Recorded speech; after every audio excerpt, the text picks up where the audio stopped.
Okay.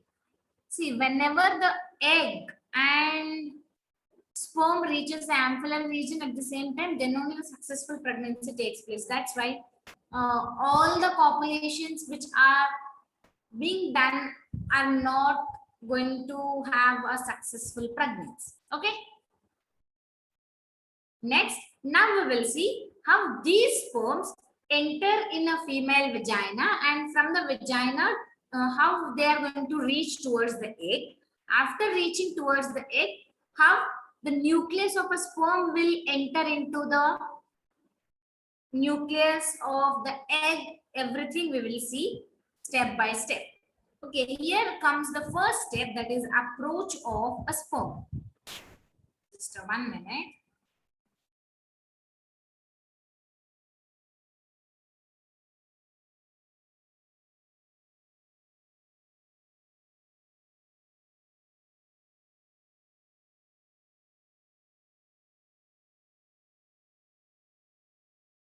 First one is that approach of sperm. The sperm has to approach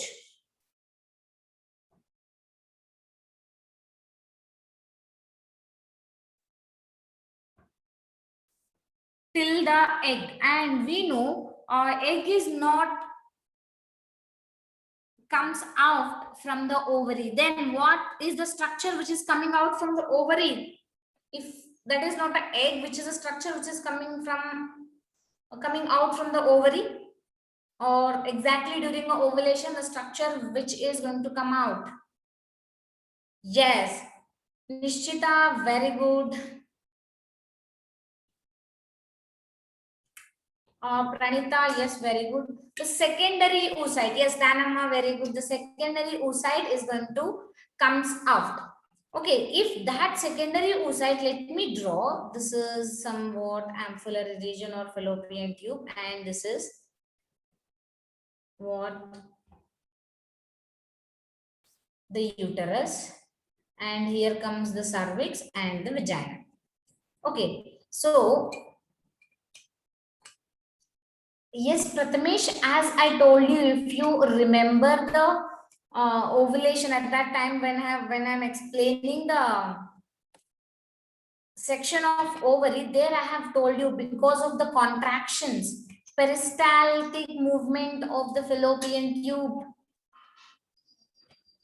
right? I have mentioned this. Because of the contraction and relaxation of the female reproductive system, the egg is going to move. Okay? Prathamesh, are you there? Yes, from ovary itself. See, if this is the, okay, here it is, right? And if this is the ovary, this is the ovary, here there is somewhere the Graafian follicle is going to release the secondary oocyte. Because of the contraction and relaxation of this female reproductive tract, the secondary oocyte will go and sit in the ampullary region. And when the sperms which enter here, because during the copulation, okay, when the sperms enter here, how many sperms enters? Or during the copulation, ejaculation takes place, right? So in one ejaculation, how much amount of semen is get released? Yes, in one ejaculation, how much amount of semen is going to release? Very good, Varun. In one ejaculation, what happens? About 3 to 4 ml of semen is deposited in a female reproductive tract from the male reproductive tract. Approximately 3 to 4 ml of the semen is going to be deposited in a female reproductive tract. If we take a sperm count, It's approximately 20 to 120 million of sperm in a 1 ml. So we can consider that as a 200 to 300 million sperms. Okay, 200 to 300 million sperms can enter into the female reproductive tract. Okay, so now these sperms has to reach from here. If the female reproductive tract which enters here, sorry, male reproductive tract which enters in the vagina, that deposits the semen, and the sperms which are in the semen, they has to cross all over this, and finally it has to reach till here, right? So to reach, I mean, after covering all this distance, how many sperms are going to reach till the fallopian tube? Approximately 100 sperms reach the fallopian tube. Approximately 100 sperms reach the fallopian tube.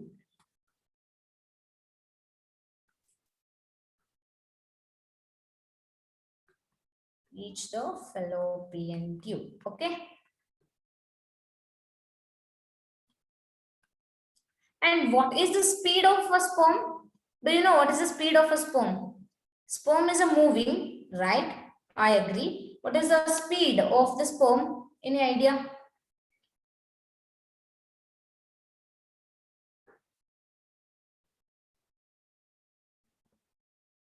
Come on, answer in the chat box. What is the speed of, depends on the hormone? No, you can't say that. Okay, so the speed is that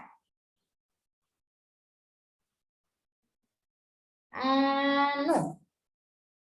The speed of the sperm is that 1 to 4 millimeter per minute.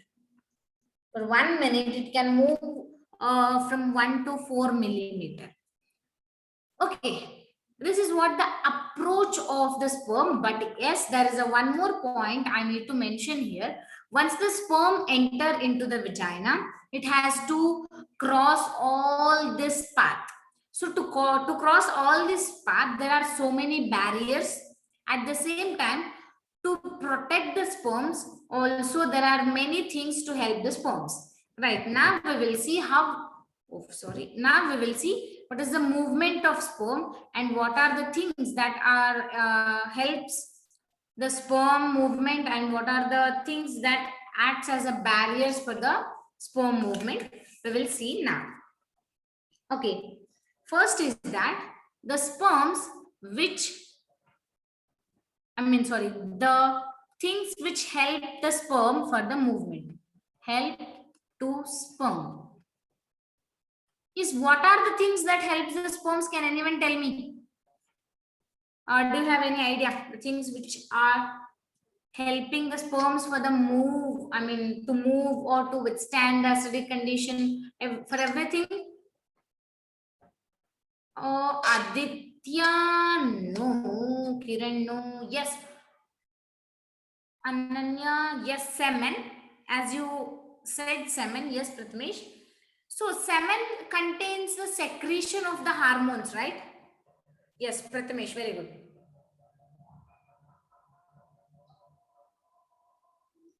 Semen contains the secretion of the glands. What are those glands which secretes, which pours their secretion into the semen?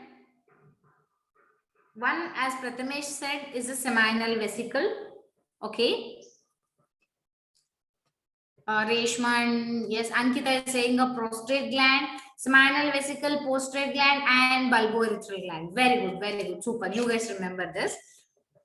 Great. Now we will see how they are going to help the secretion of these. Okay. The prostaglandins.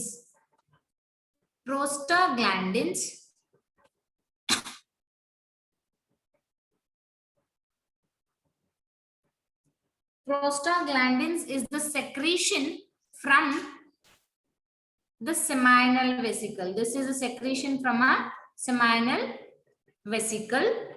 Okay, what it is helpful for? This prostaglandins is helpful for the contraction of a female reproductive system. See here, once the sperms enter into the female reproductive system, they have to move till here, right? So alone they cannot move. That's why what does the female reproductive system, I mean, what does that prostaglandins will do? That prostaglandins, which is present in the semen, that will help to contract the female reproductive system. If this female reproductive system contracts, this complete semen will move up, and if this is going to contract, then it moves up like that. This prostaglandins, which is secreted by the seminal vesicle, that comes along with the semen, and it helpful for the contraction of the female reproductive, I mean, contraction of a female reproductive tract. And the one more secretion is that bicarbonates. Yes, bicarbonates are secreted by which gland in the male reproductive system? Bicarbonates are secreted by a which gland of a male reproductive system? Very good, Varun, super. That is by prostate gland. Prostate, yes, Rashmi. Prostate gland. This prostate gland is going to secrete the bicarbonates, and these bicarbonates are helpful to maintain the pH in a female reproductive tract. And we know that the female reproductive tract is a highly acidic. The sperms cannot survive in that medium, acidic medium. So to avoid the acidic medium, or to convert that acidic medium into a basic, the bicarbonates which are released by the prostate gland will help to maintain that pH. Not only these two, the tail also helpful for the movement, right? So the lashing movement of a tail is also helpful for the sperm. Lashing movement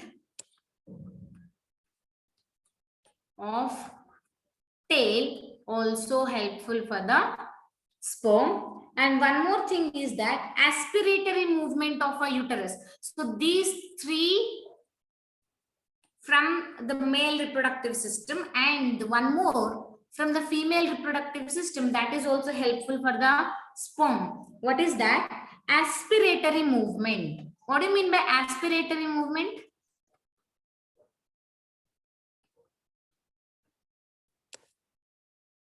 Yes, do you know? Aspiratory movement of uterus. So aspiratory movement, it is a kind of sucking movement.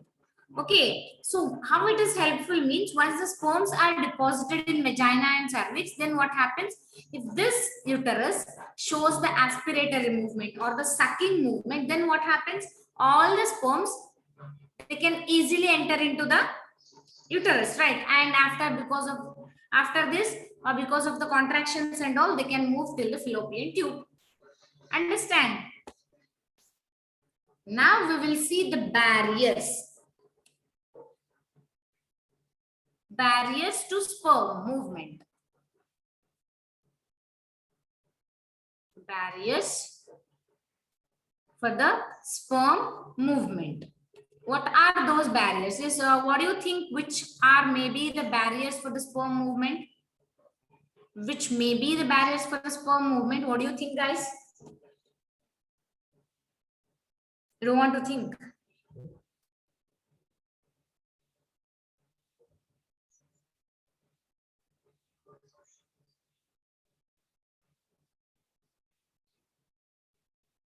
Yes, yes.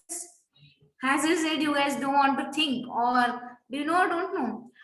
Very good, Aditya. Sneha, no. Barriers in the sense, if the sperms enter in the female reproductive system, they cannot able to move till the, yes, Akshata, correct. They cannot able to move till the fallopian tube. So what are all the things which stop the sperm to move till there? Yes, as you guys are saying, the acidic medium, acidic pH in female reproductive tract. In female reproductive tract. Yes, Gagana, no, that actually helps.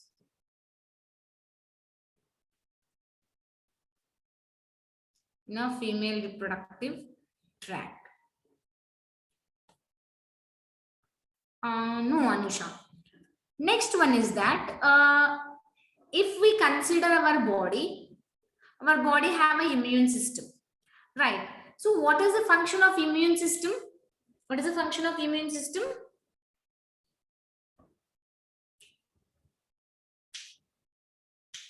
Yes. What is the function of immune system in our body? To kill the, yes, resistance or protection. How the resistance or the protection?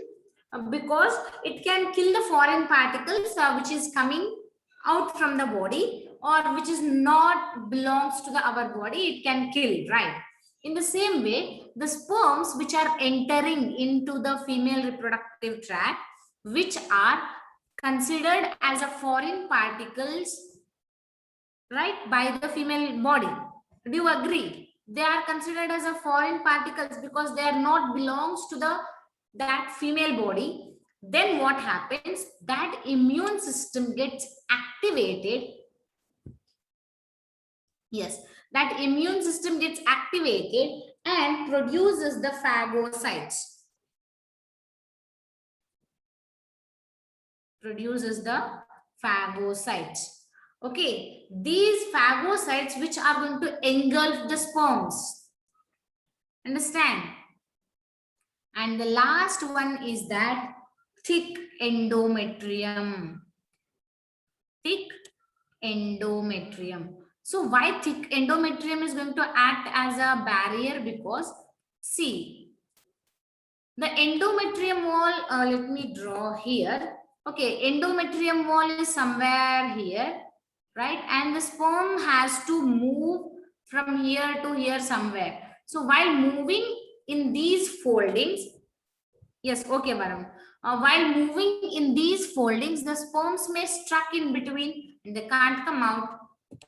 Okay, see what are all the barriers? Let us see once again. One is that the acidic pH in the female reproductive tract, where the sperms cannot survive in an acidic female, that can also affect the sperm. And phagocytosis, the immune system immune system of a female body, which consider the sperm as a foreign particle or considered as a pathogen somewhat, and it produces the phagocytes to engulf the sperm. Okay, that is also one of the barrier for the proper movement of a sperm. And the thick endometrium, which is a highly folded, so the sperms which are moving towards the fallopian tube, they can stuck in the foldings of the endometrium wall, and that is why that can also act as a barrier. So that is why to cross all these barriers, these are going to help the sperm. After the big war between the barriers and the helpers, finally the approximately 100 sperms are going to reach the fallopian tube. Okay, at the same time, the secondary oocyte will also reach the fallopian tube. Once the both sperm and the secondary oocyte reaches the fallopian tube, then what happens? Capacitation of a sperm takes place. What is a capacitation? Let me write, and so that you can understand, I guess.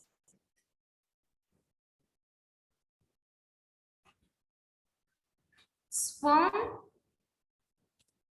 attain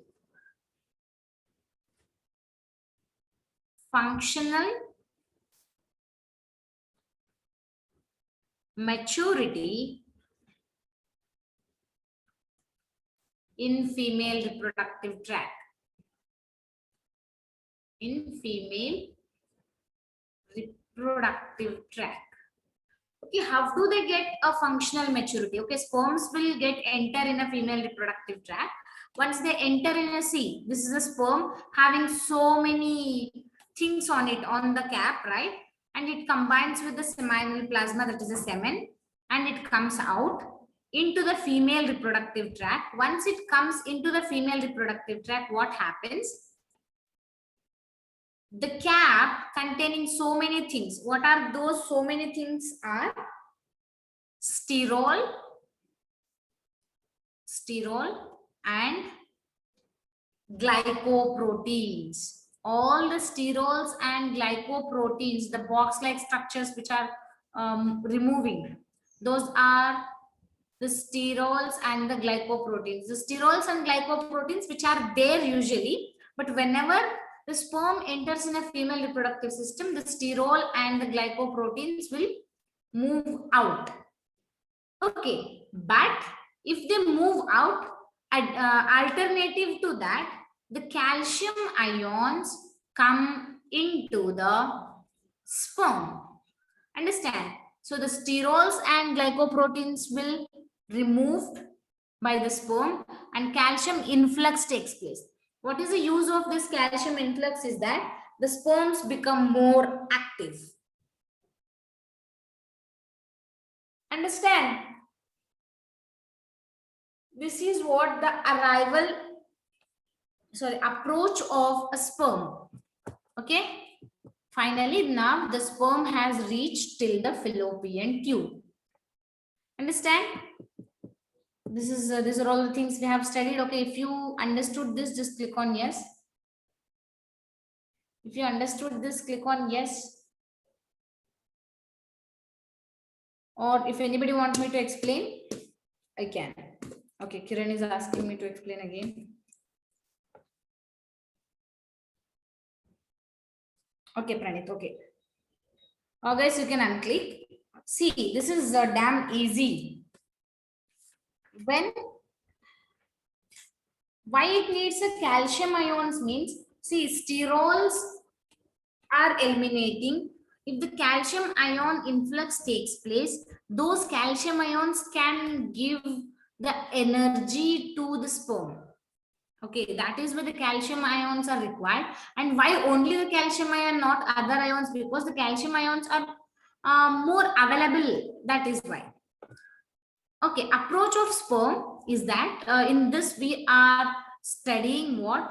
If the sperms are deposited by the penis into the female reproductive tract, and those sperms has to reach till the ampulla. Okay, so those sperms to reach till the ampulla, there are some barriers called acidic pH, phagocytes, and the thick endometrium wall. So to overcome these barriers, there are some components which help the sperm to reach till the ampulla region. Those are prostaglandins and the bicarbonates which are already present in the semen.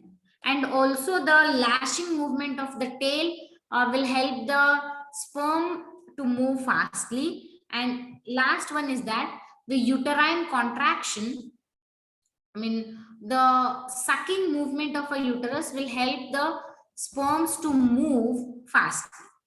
Okay, and finally the sperms reach till the ampulla region. Yes, the egg is also get arrived. Okay, we are taking a condition where egg has got arrived to the ampullary region. At the same time, the sperms are also arrived till here. They are no more required now, Dhanamma. They are required till they reach the female reproductive part. Once they reach the female reproductive part, they are not required. And next, what happens once the sperm is entered into the female reproductive tract? I mean, it starts to reach till the fallopian tube. Then the capacitation takes place to get the more energy or to become a functionally mature. Then what happens? The calcium influx takes place to the sperm, or calcium. It is eating a calcium. That's I can say it is eating a calcium to become a more active. Okay, now you understood. Prathamesh, Kiran, who have asked me to explain a second time, this is what the approach of a sperm. Now the sperm has approached. I mean, it has came near to the egg, not exactly into the egg, it just came near to the egg. Then what happens? Then the egg, we cannot say this as an egg now. Now we can say this as secondary oocyte, right? So, or we can also say this as a ovum. Ovum, now what happens? This is going to produce the chemical called a fertilizing, and sperm will produce a chemical called anti-fertilizing. And sorry, there are two chemicals which are produced by the egg and sperm, or ovum and the sperm. Ovum produces a fertilizing, and this sperm is going to produce the anti-fertilizing. What is the use of producing this? What is the use of producing this? Now let us see. I mean, what happens exactly here? This fertilizing is a chemical which has the sites like our enzyme. You have you I mean, do you remember this mechanism of enzyme action, that is a lock and key theory? Do you remember the lock and key theory? Yes or no? In the chat box, do you remember the lock and key theory? No. Okay, Pranit, if no also, that's fine. Now I'm explaining how exactly. So whoever remember the lock and key theory, exactly the fertilizing is having some active sites. To those active sites, the anti-fertilizing releasing by the sperm is go and fits. Okay, now let me write about this. This fertilizing has spermophilic sites. Spermophilic sites. Okay, see, in the image you can observe this is a one site, this is the second, this is a third site. So like this, if this is a fertilizing which is having some sites which can come and bind to these sites, but not all the molecules will come and bind. Here it is specifically mentioned, the sites are the spermophilic sites, sperm loving sites. Only the sperms which can release the anti-fertilizing, they can come and fuse. If the sperm which is able to release the anti-fertilizing, that is come and sits here, and there is a one more sperm which is also can produce it, it comes and sit here, one more also come and sit here. Okay, this is how the fertilizing and anti-fertilizing reaction takes place. Only the suitable sperms which can produce the anti-fertilizing, they can be moved further. Okay, otherwise it can't be go for the fertilization. Understood this? So now let me write the significance of this fertilizing anti-fertilizing reaction. Significance is that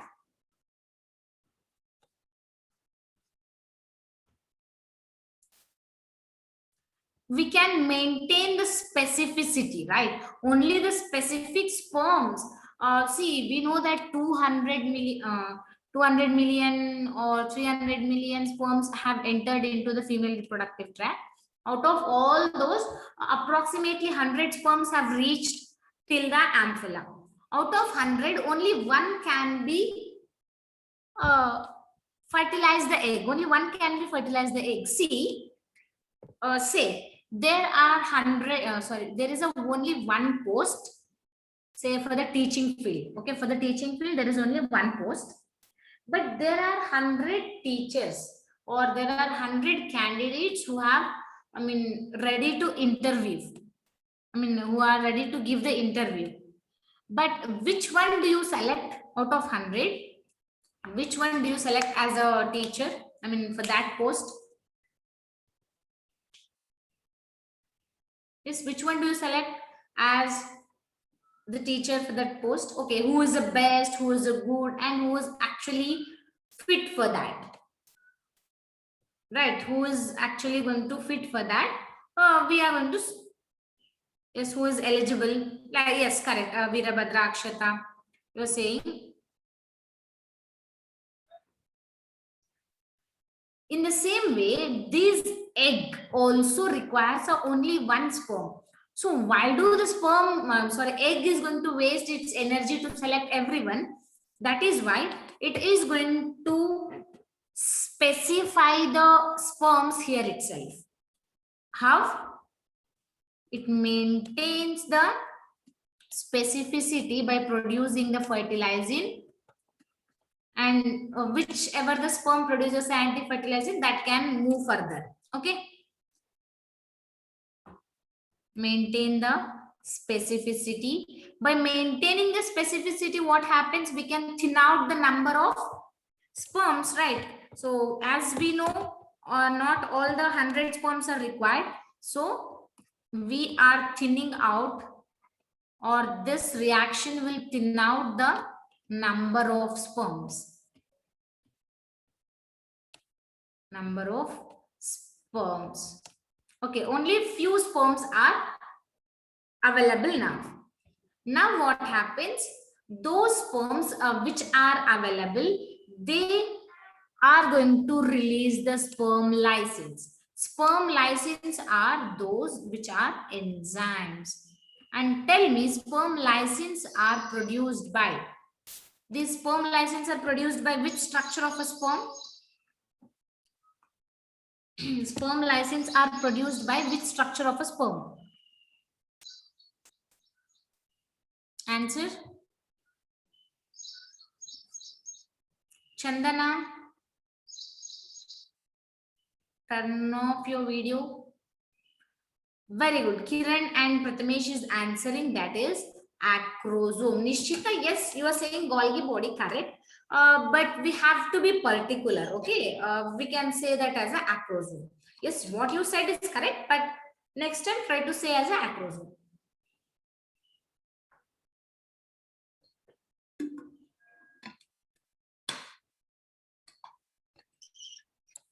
Okay, good, good. Such a sportive students you are.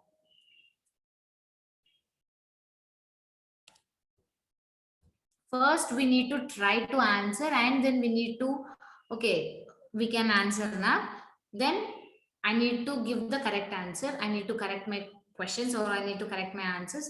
That is what you can go step by step. No issue. Okay, the sperm license is released by the acrosome.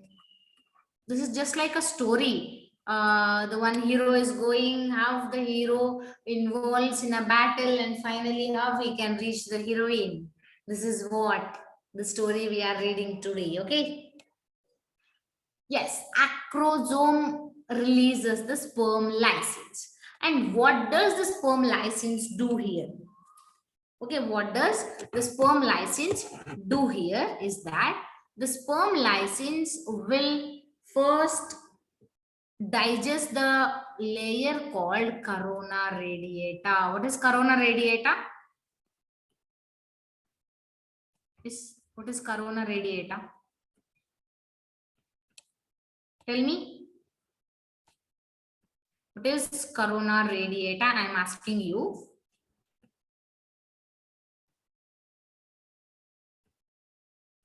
No one are replying. Very good, Neha. Only Neha. Rashmi, yes, Kiran, Nishchita. Yes, Danamma, Sanket, very good. So, corona radiata is the layer of the egg, which is the outer layer in the egg. What I have told you. See, if this is the vitelline membrane, surround to the vitelline membrane, there is a zona pellucida, and surround to the zona pellucida, a layer of follicular cells will be there, right? These layer of follicular cells are called as what? Corona radiata, right? So first, the acrosome, releases the many enzymes called as a sperm license. Out of that, the corona digesting enzyme,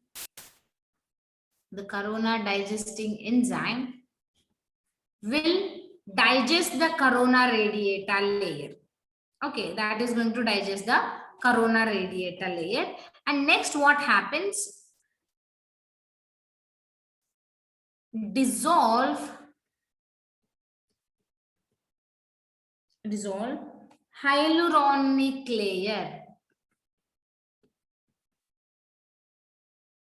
Dissolve hyaluronic layer. Okay. So what is the hyaluronic, not the hyaluronic layer, hyaluronic acid, sorry. Hyaluronic acid. What is the hyaluronic acid is that which is present in between the corona radiata cells. Okay. So let me write about this. Hyaluronic acid present in between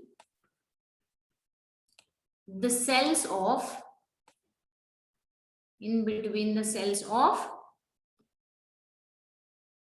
corona radiata, or in between the cells of follicles. Okay, corona radiata.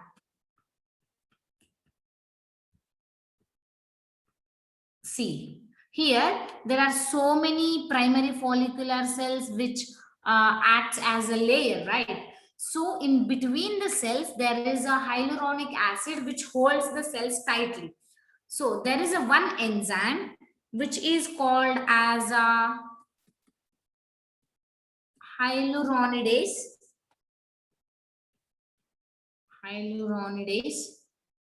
This enzyme is going to dissolve this hyaluronic acid so that all the cells will get apart, and then corona digesting enzyme will act on this, and finally this layer is completely going to be digested. And which is the next layer which is present here?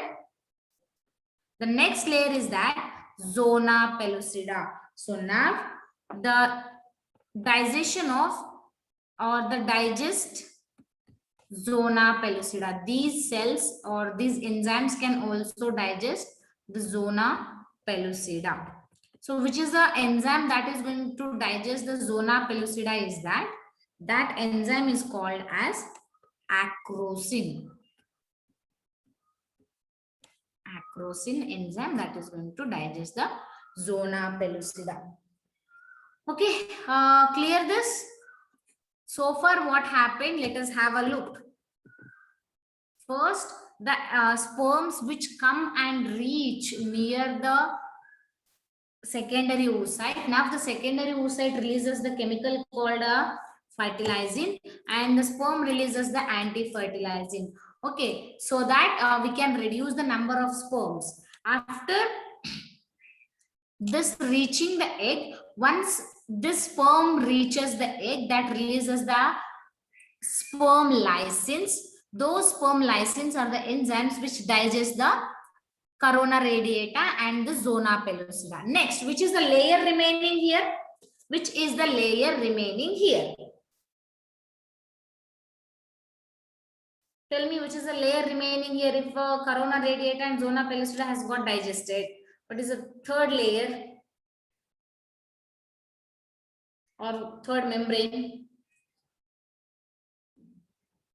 Come on. Yes, Prathamesh, correct. Neha, yes. Danamma, yes, not exactly. A plasma membrane, or also called as the vitelline membrane. Yes or no? Do you remember? Okay. Now what happens? Let me. Okay, if this is a vitelline membrane, see if this is a vitelline membrane. This vitelline membrane, all around the vitelline membrane, there is a zona pellucida and corona radiata, but sperm has released the sperm acrosomes from, sperm lysins from the acrosome, and it digested the two layers, and here is the nucleus of that sperm. Okay, but only at this place it can dissolve the zona pellucida and corona radiata. Apart from this, in all other places, the zona pellucida and corona radiata will stay. See, this is a corona radiata, and the dotted line we can say as a zona pellucida. Why I am saying this is for the better understanding. Let us draw this also. Okay, only at this area, where the sperm is entering, here the sperm lysins acts on the membranes and digests the corona radiata and zona pellucida. Okay, now what happens once the corona radiata and zona pellucida digested? Now this vitelline membrane, this is what the vitelline membrane. Vitelline membrane. Okay, what happens here? This vitelline membrane forms a cone. This vitelline membrane forms a cone. Okay, understand, this cone is called as the fertilization cone. This cone is called as fertilization cone or the reception cone. Clear? So vitelline membrane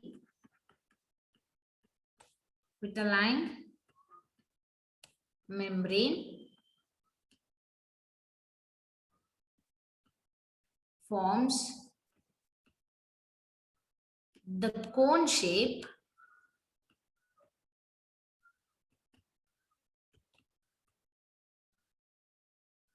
being in contact with the sperm. So whenever it forms a cone shape, then it comes in contact with the sperm.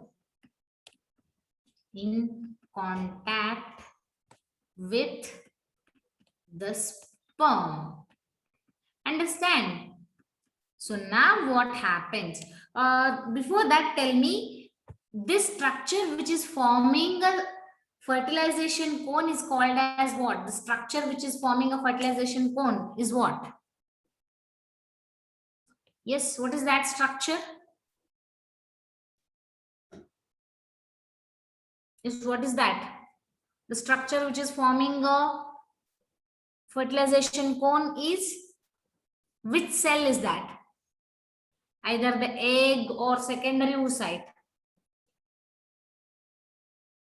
No one are answering in the poll chat box. Why?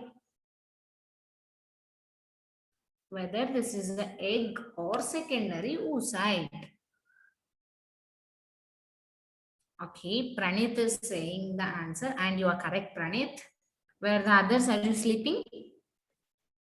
Prathamesh, yes, correct. The remaining people are sleeping, I guess. Rashmi, yes. Okay, this is a secondary oocyte. Very good. And we know that this secondary oocyte is going to convert as an egg when the sperm enter into the female reproductive system. Yes, we know that, right? So that is what at this position. When the sperm and the secondary oocyte touch each other, now the meiosis 2 starts. Okay, now what happens? The meiosis 2 starts. Here what happens? Conversion of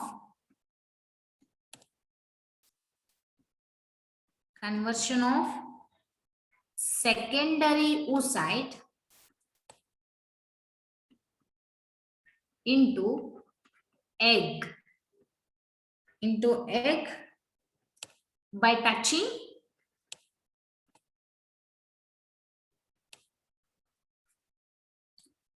vitelline membrane or the egg membrane, by touching a vitelline membrane to sperm. Okay, see, once if this is a secondary oocyte which is forming a fertilization cone and the sperm has in contact with this, and once it forms, then it get converted as the egg. It get converted as the egg. Okay, understand this? Till here everything is clear, I guess. So what are the things happen so far is that first sperms enter and they move till the fallopian tube. And when they come near to the secondary oocyte, now the secondary oocyte produces the fertilizing and the sperm produces the anti-fertilizing. Okay, so because of that reaction, the specific sperms can enter, or the specific sperms can produce the sperm lysins. By the sperm lysine, the corona radiata and the zona pellucida gets digested, and the remaining that vitelline membrane forms the fertilization cone.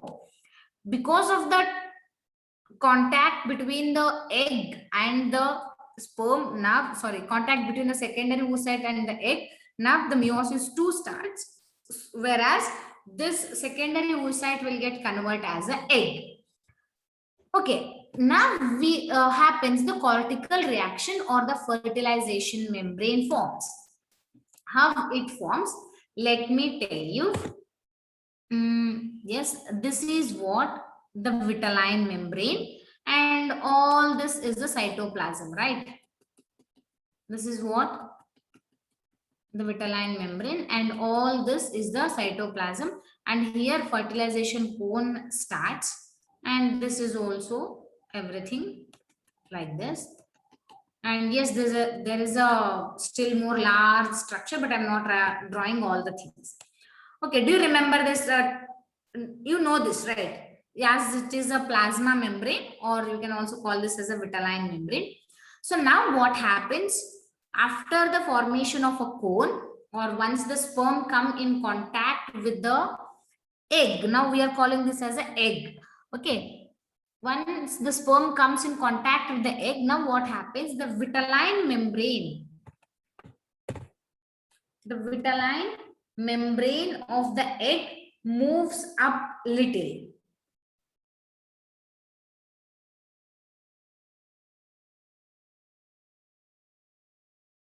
Okay. Let me write this here.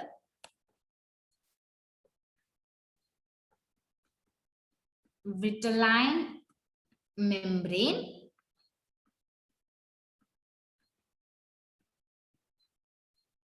moves up little.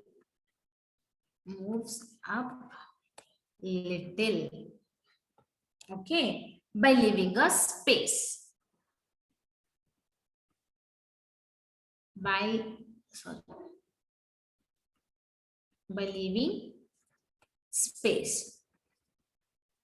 Okay, so now let me erase this layer and let us draw a new layer. Okay. So the cytoplasm will be as it is. Now it is moving a little bit up. And this is a cone as it is. Okay, and you can observe the space here, right? Into this space, what happens is this cytoplasm is going to send the corticals, or the cortical granule.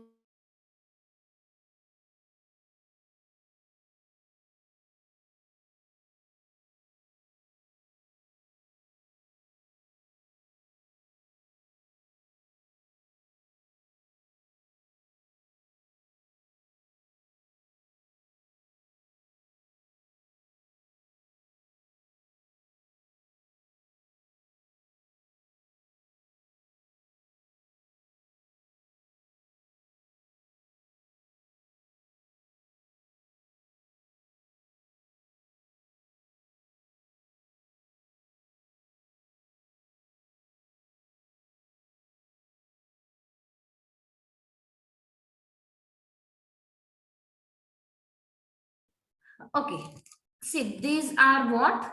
Cortical granules. Cortical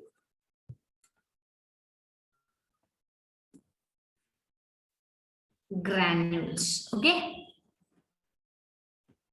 Now, this vitelline membrane combining with the cortical granules form a layer called the fertilization membrane. Do you understand this, or do you want me to explain again?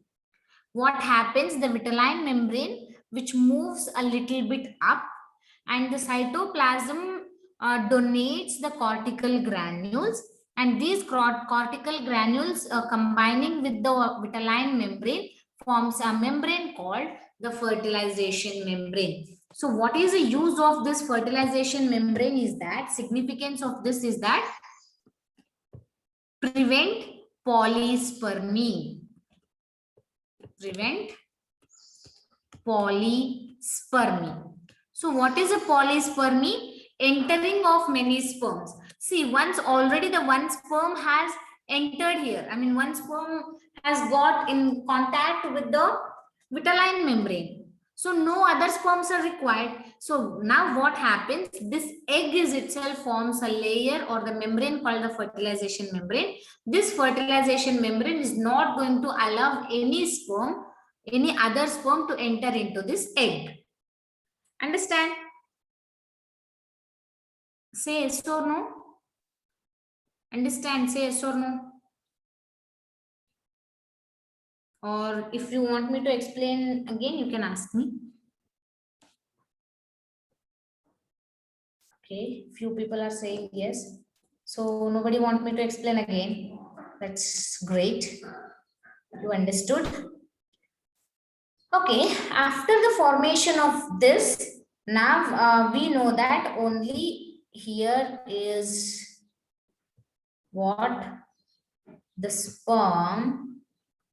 Here is the sperm, right? So this sperm is having the nucleus here. Okay, now the last step is that this nucleus has to enter into the egg and it has to fuse with the egg. That's it. Fusion of gametic nuclei. So next, what is going to happen?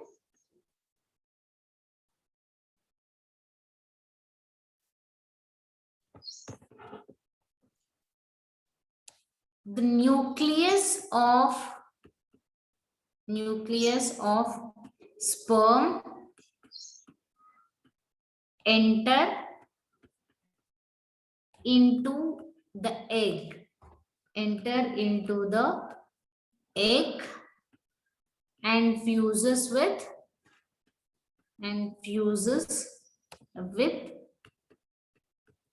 egg nucleus. Egg nucleus to form the structure called,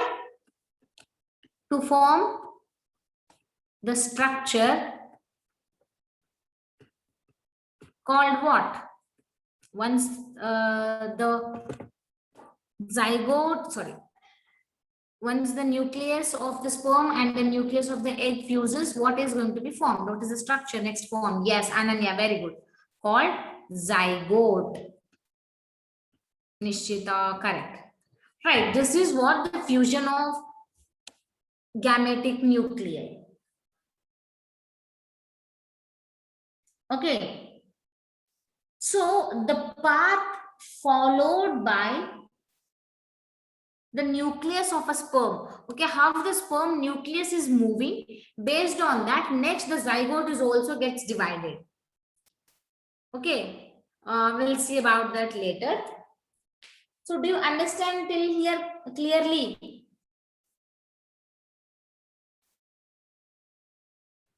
First, what happens? The sperms has to reach, the sperms will reach into the vagina and they move till the fallopian tube. Once they reach till the fallopian tube, then what happens? The sperm releases the anti-fertilizing and the secondary oocyte releases the fertilizing, so that we can thin out the number of a sperm, and those sperms releases the sperm lysins by the acrosome, and the sperms can digest the zona pellucida and corona radiata. The first sperm which digests that is go and reach the vitelline membrane. Now the vitelline membrane forms the cone called the fertilization cone, and now this secondary oocyte will get converted as the egg. Okay, after the one sperm which is come in contact with the vitelline membrane, apart from that, no other sperm should enter into the egg. That is why now the egg is going to form a layer called a cortical layer or the fertilization membrane. Okay, and then what happens? This sperm releases the nucleus into the egg, and now that nucleus of the sperm and the nucleus of the egg will fuse to form a zygote. See here you can observe in the first image, the sperm is going to have the acrosome. Now the acrosome is, in the second image, what happens? The acrosomal reaction starts so that the corona radiata is getting digested. And then what happens in the third image? The zona pellucida is getting erased. And in the fourth image, you can see the plasma membranes are fusing. Plasma membrane of the egg and the plasma membrane of the sperm are getting fused by the cone formation. And in the fifth image, what happens? The nucleus of the sperm is moving into the egg. So now what is happened to the cytoplasm of the egg? What happened to the cytoplasm of egg? Yes, can anyone tell me what happened to the cytoplasm of egg?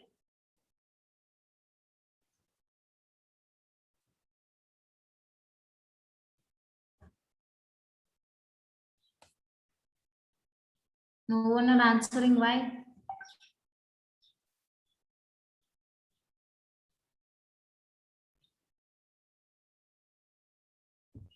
Degenerates. No, Prathamesh. So once the nucleus of the sperm enters into the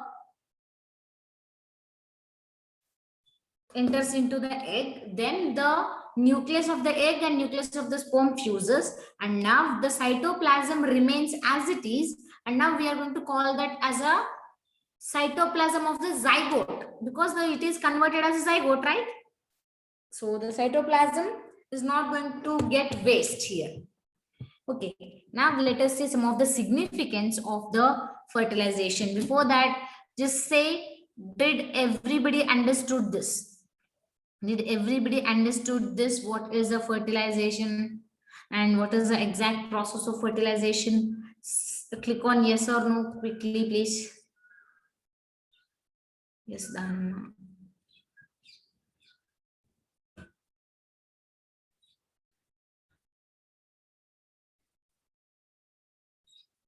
Okay, only 6 students. Why? Answer no. Only Dhanam is saying yes, and 9 students have clicked on yes. Yes, okay, great. Okay, so do one thing soon after the completion of class. Please do read once. Otherwise, you are going to forget this. I know. Okay, so don't do that. Just go home. After the completion of a class, and immediately I'm going to share you the notes, and just do read this. Okay. And no one are answering doubts in the WhatsApp. Why? Especially from third batch. Nobody is asking me doubts in the WhatsApp. Which means, are you not reading anything? A few people from the fourth batch, they are asking, but you are not asking. Why? Let me see from today onwards how many people will ask me doubts, how many people will read and ask me doubts. Okay. The significance of a fertilization is that genetic variation takes place because sperm is bringing the different genes and the egg is having a different genes, so that they both get combined and genetic variation can take place. And yes, because of the fertilization only meiosis 2 starts and egg formation takes place. Next, cytoplasmic content is retained by the egg, that is not going to be wasted, and the species specific diploid number of chromosome attain. Yes, so humans are a diploid organisms.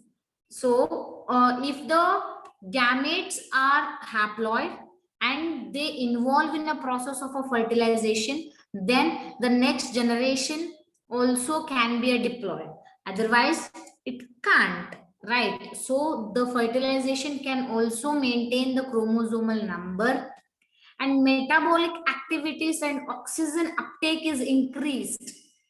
During the fertilization time, the metabolic activities get increased and oxygen uptake also gets increased. Okay. And the centriole of a sperm initiates the first division. Okay.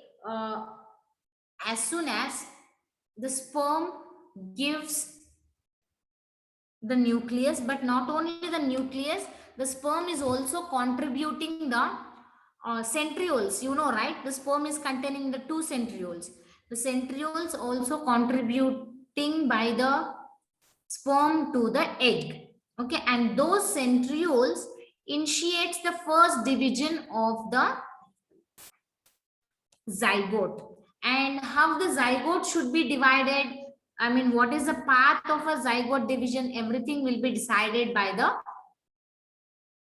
sperm itself. What about axoneme? No, axoneme just acts as a skeleton, right? Prathamesh, so that is of no use now. The axoneme is only helpful for the movement till the towards the egg. That's it. This is about the significance of fertilization. Now we are moving to the last. There is only one concept which is for 2 minutes. What ensures that only one sperm can fertilize the ovule? What exactly ensures that only one sperm can fertilize the ovum? Corona radiata, ground substance around the ovum, and zona pellucida acrosome. Yes, I'm launching a poll.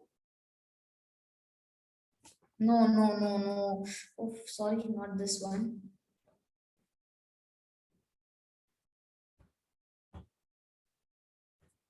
No one are saying correct answer in the chat. Pranit, you said the correct. Yes, Neha, Soumya, no, Mamata, you said wrong.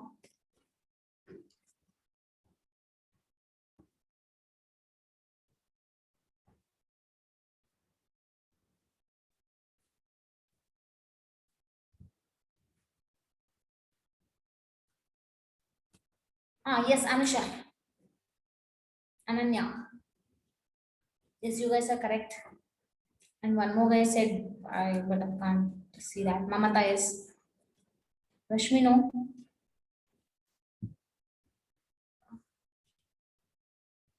Last 10 seconds. 5 seconds more. No, Prathamesh, everything it degenerates. Yes, I'm ending the poll.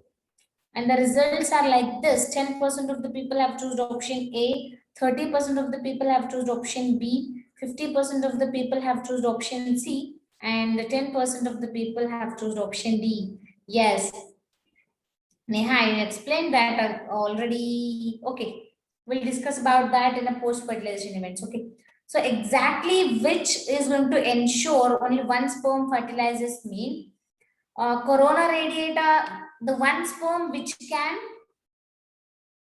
I mean, most of the sperms can degenerate the corona radiata, but one sperm which has degenerated the zona pellucida, that will go and bind with the vitelline membrane. After that, whatever may be the sperm that comes, that cannot cross the zona pellucida layer. Okay, that is going to ensure only one sperm can fertilize the ovum. At what point does the secondary oocyte complete a meiosis? At what point does the secondary oocyte complete meiosis? When acrosomal enzyme being to break down the egg jelly coat at that time, or when the luteinizing hormone triggers the ovulation, or after it is penetrated by a sperm cell, or when the secondary oocyte implants the endometrium of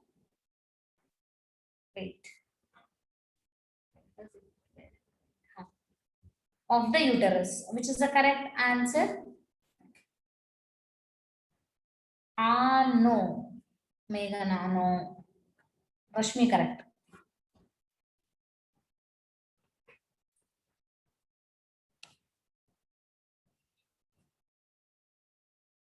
No, Danamma. Mamata, no. Pranit, no. See, what I am asking, what is the question exactly? Read the question carefully. The secondary oocyte completes its meiosis, which means the meiosis 2 happens exactly at which stage? 20 seconds more.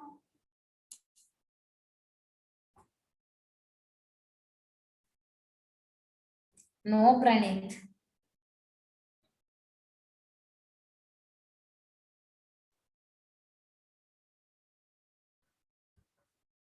Last 5 seconds. Oh, very less people have answered in the poll. Okay. So 17% of the people have answered, choose option A, 17 option B, 42% of the people have choose option C, and 25 people have choose option D. Okay, here you can observe the results. Okay, see, when the meiosis 2 happens, after the sperm cell penetrates into the egg cell, then only the meiosis 2 happens, right? How can you miss that point? And sex of the baby. This is the last one. How the sex of the baby is determined.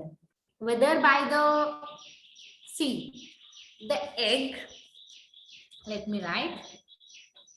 Egg is a haploid or diploid? Egg is haploid or diploid? Quickly.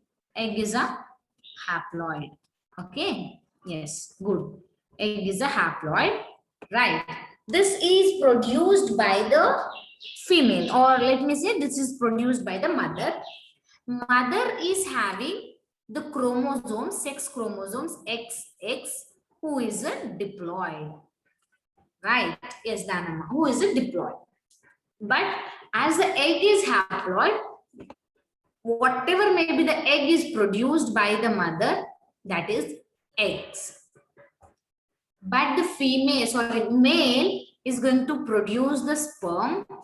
And yes, we know the sperm is containing, or sperm is also haploid. Right. This is produced by the father, who is having the sex chromosomes XY, who is a diploid. Yes, very good, guys. Okay. So there are chances 50% of the sperms can be X and 50% of the sperms can be Y. Okay. Now, if this X sperm is fused with the egg, or sorry, X sperm fused with the egg, then the baby can be female. Or if the Y sperm fused with the egg, the baby can be male. That's it. So the sex of the baby is determined by the mother or father. Sex of the baby is determined by mother or father. Yes, that's it. So the last question, the baby with the XYY condition will be male, female, neither male nor male, does not survive. Do not survive.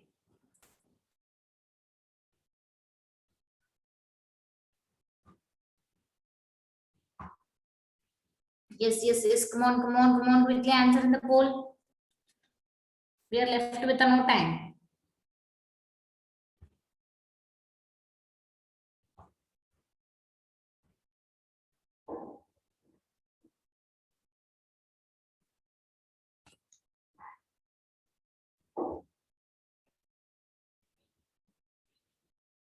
Okay, yes. What may be the question? I mean, what do you think? XYY, that is the XY. XY have no uterus, ma'am. No, XY is a male. Does male have a uterus? No, Prathamesh. Last 5 seconds.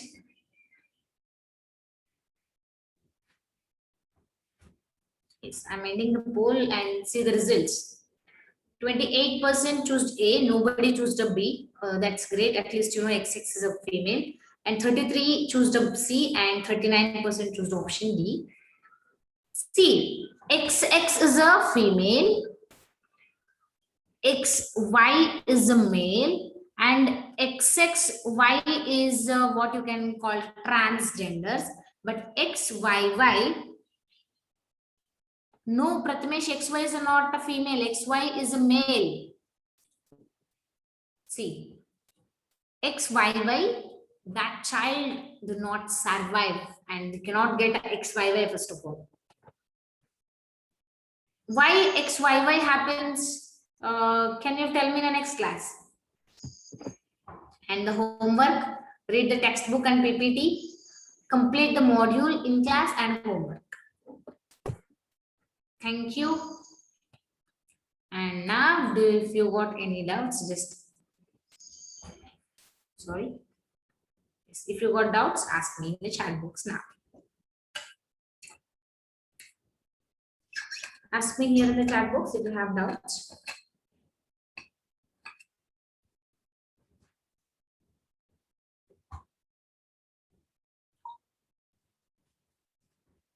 Otherwise, you can leave for the day.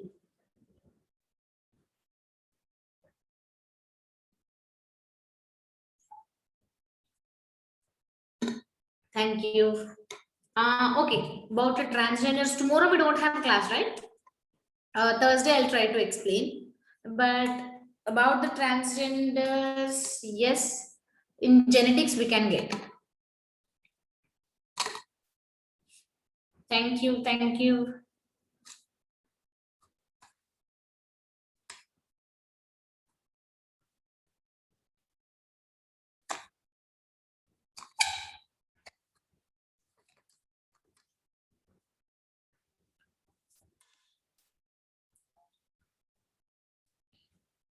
Okay, I'm ending the poll. At which date of menstrual cycle will form fuses? Rashmi, 10 to 20 days, 10 to 20 days is a day. Exactly if the female is having at 28 days, means 14th day is of ovulation. At that day, if the sperm enters in a female reproductive system, that may cause the pregnancy. That may lead to a pregnancy. Okay. Is Rashmi clear?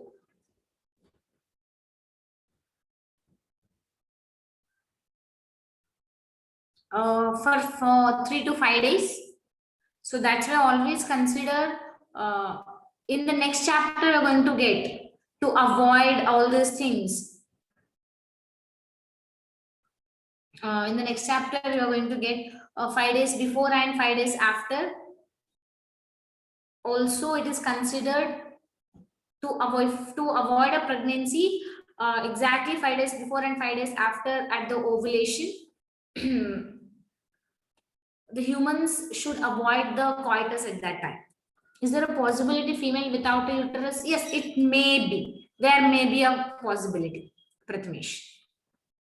Okay, bye everyone.